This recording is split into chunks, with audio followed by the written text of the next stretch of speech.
भारत के निर्वाचन आयोग के वरिष्ठ अधिकारियों की टीम, बिहार के chief electoral officer Shri Vinod Gunjiyal ji और बिहार की इस पावन भूमि के हमारे मीडिया सहकर्मी, हम सबसे पहले भारत के सभी मतदाता के अभिनंदन करता है। विशेष गहन पुनरीक्षण अभियान SIR के सफलतापूर्वक संपन्न करावे खातिर रउआ सभे के कोटि कोटि आभार धन्यवाद जतावत बानी। भारत निर्वाचन आयोग की तरफ से बिहार के सब मतदाता सभक अभिवादन करैत छी।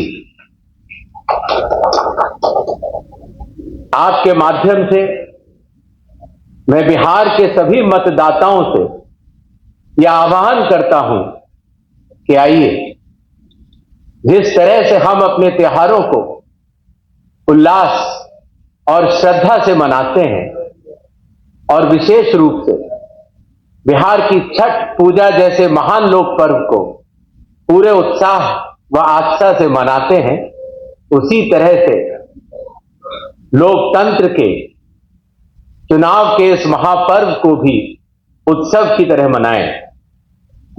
अपनी भागीदारी सुनिश्चित करें, जिम्मेदारी निभाएं और मतदान अवश्य करें।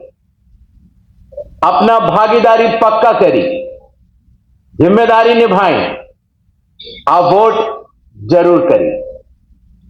धन्यवाद। अब हम आपके समक्ष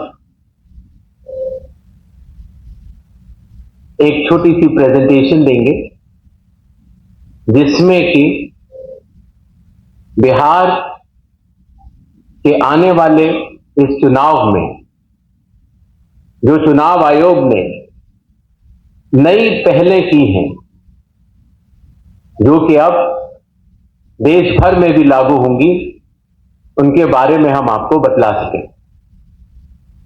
नेक्स्ट। बिहार में 243 जनरल कॉन्स्टिट्यूएंसीज हैं, SC 2, SC 38। नेक्स्ट। बिहार के विधानसभा की कालावधि 22 नवंबर तक समाप्त हो रही है और उसके पहले ही चुनाव संपन्न होंगे। पूरी चुनाव आयोग की टीम पिछले 2 दिनों से बिहार में है। हालांकि इसके पहले भी हमारे वरिष्ठ अधिकारी पूरे बिहार का दौरा कर चुके हैं। आने के बाद सबसे पहले चुनाव आयोग ने बिहार की सभी मान्यता प्राप्त राजनीतिक दलों के साथ बैठक की। बिहार के सभी DM, SP, SSP, IG, DIG, commissioners के साथ साथ सभी एनफोर्समेंट एजेंसीज के हेड और नोडल ऑफिसर्स के साथ भी मुख्य निर्वाचन अधिकारी Bihar, state police nodal officer और CAPF के नोडल अधिकारियों के साथ बैठक की। और उसके बाद बिहार के मुख्य सचिव, बाकी सचिव के साथ भी बैठक हुई, DGP के साथ बैठक हुई और अब हम आखिरी चरण में हैं। जो सब कुछ हुआ उसका ब्यौरा आपको देकर फिर हम लोग वापस दिल्ली प्रस्थान करेंगे। नेक्स्ट।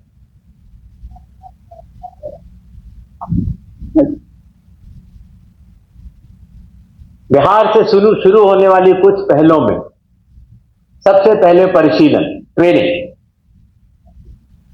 बूथ लेवल एजेंट्स की पहली बार चुनाव आयोग ने ट्रेनिंग की और बिहार के सभी बूथ लेवल एजेंट्स 1 की ट्रेनिंग कुछ माह पूर्व ही दिल्ली में संपन्न हुई।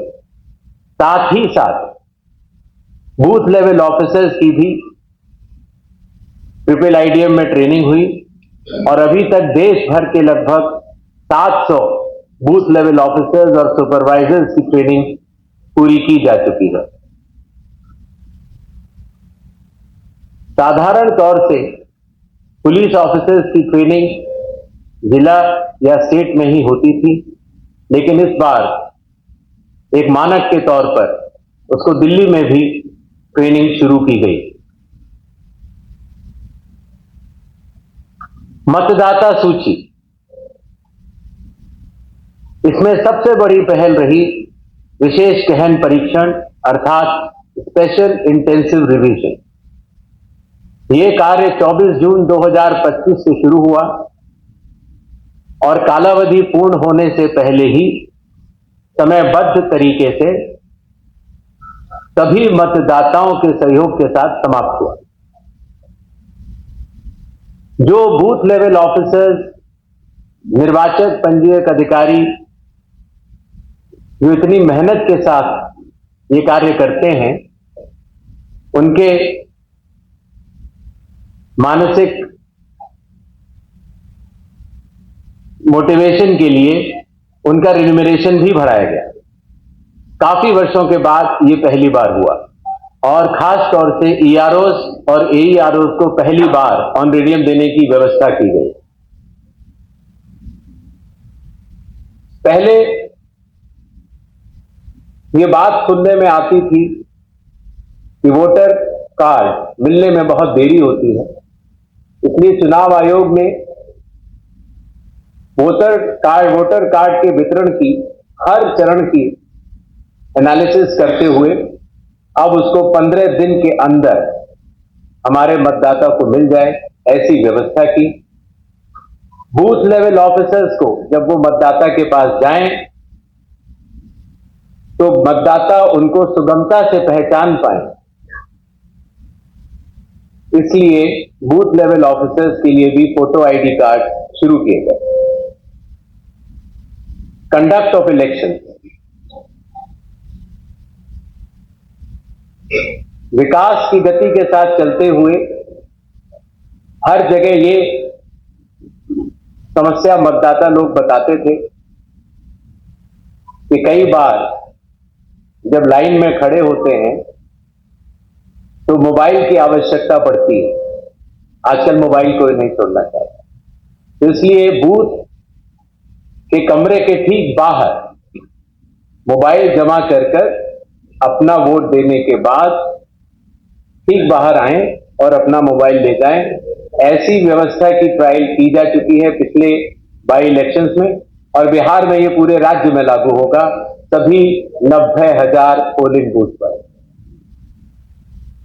फिर एक बात ये भी समझ में आई कि जो मतदाताओं को वोटर इंफॉर्मेशन स्लिप दी जाती है, जिससे कि उनको पता लग जाए कि ये बूथ कहां पर है और अगर चाहें तो पहले भी जाके देख सकते हैं, उसमें बूथ की संख्या और पता बड़े फॉन्ट में, अगर आप देखेंगे इसमें तो लाल रंग से उसमें चौकोर किया हुआ है, तो बड़े फॉन्ट पर आप दूर से ही देख सकते हैं, जिससे कि आप अपने मतदान केंद्र में बड़ी सुगमता के साथ जा सकते हैं।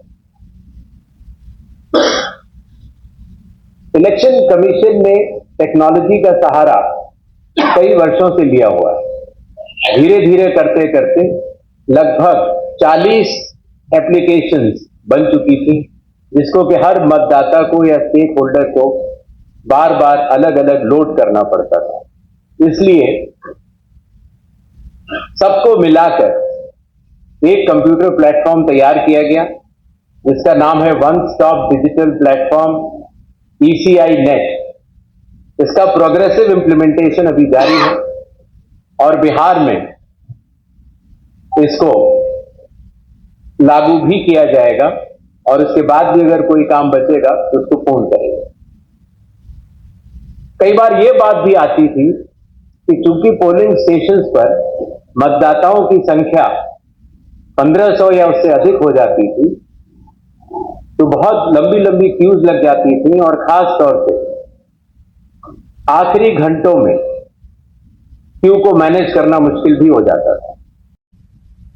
इसलिए चुनाव आयोग ने यह संयुक्त निर्णय लिया कि अब बिहार से शुरू होकर पूरे देश तक किसी भी मतदान केंद्र में 1200 से ज्यादा वोटर नहीं होंगे, जिससे कि वोट डालने में हमारे मतदाताओं को सुविधा मिले। कानून के अंतर्गत कैंडिडेट्स पोलिंग बूथ के कुछ दूरी के बाहर अपने बूथ लगाते हैं। कई बार वो लोग भी मतदाताओं को सहूलियत देने के लिए उनका मार्गदर्शन करते हैं कि आपका बूथ ये वाला है या उस कमरे में है। तो पहले ये काफी दूर लगाने की अनुमति होती थी, अब 100 मीटर की दूरी पर पोलिंग स्टेशन से हर प्रत्याशी अपने बूथ लगाने के लिए स्वतंत्र है। पहले ये बात भी आती थी कि जो वेबकास्टिंग है, जो पोलिंग बूथ के अंदर जो वेबकास्टिंग होती है, वो कहीं 50% या कम से कम 50% या 60% बूथों पर होती थी। और अब बिहार से शुरू होकर पूरे देश में जब भी चुनाव होंगे 100% वेबकास्टिंग हर पोलिंग स्टेशन पर की जाएगी। कई बार प्रत्याशियों ने यह बात कही कि जब ईवीएम पर जो बैलेट पेपर या कागज लगता है उसमें जो उनकी फोटो आती है वो ब्लैक एंड व्हाइट होती है और इसलिए मतदाता को पहचानने में कई बार दिक्कत हो जाती है। हालांकि चुनाव चिन्ह तो रहता है और साथ ही साथ ये भी बात आई कि सीरियल नंबर भी बड़ा होना चाहिए। इसलिए बिहार के चुनाव से शुरू करके पूरे देश में अब सीरियल नंबर का फॉन्ट भी बड़ा होगा और प्रत्याशियों की फोटोग्राफ वो कलर्ड फोटोग्राफ लगाई जाएगी। मतगणना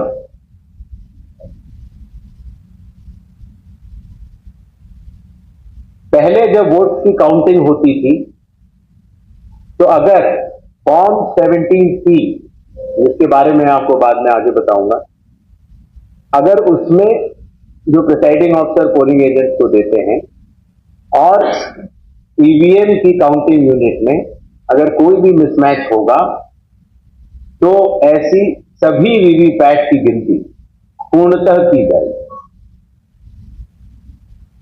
इसी तरीके से पोस्टल बैलेट्स की गिनती भी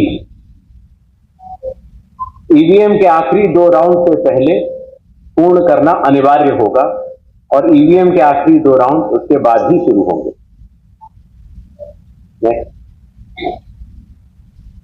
और सबसे बड़ी बात, जब चुनाव खत्म हो जाता है तो उसके बाद हमारे सारे मीडिया कर्मी और काफी लोग ये जानना चाहते हैं कि कितने वोटर थे, कितने लोगों ने वोट किया, कितनी महिलाओं ने वोट किया। ये सारा डिटेल इंडेक्स कार्ड में अवेलेबल होता था और पहले हम इसको अलग से लेकर फिर चुनाव के समाप्त होने के बाद काफी दिन लग जाते थे इसको इकट्ठा करने में, उसके बाद हम इसको वेबसाइट में डालते थे।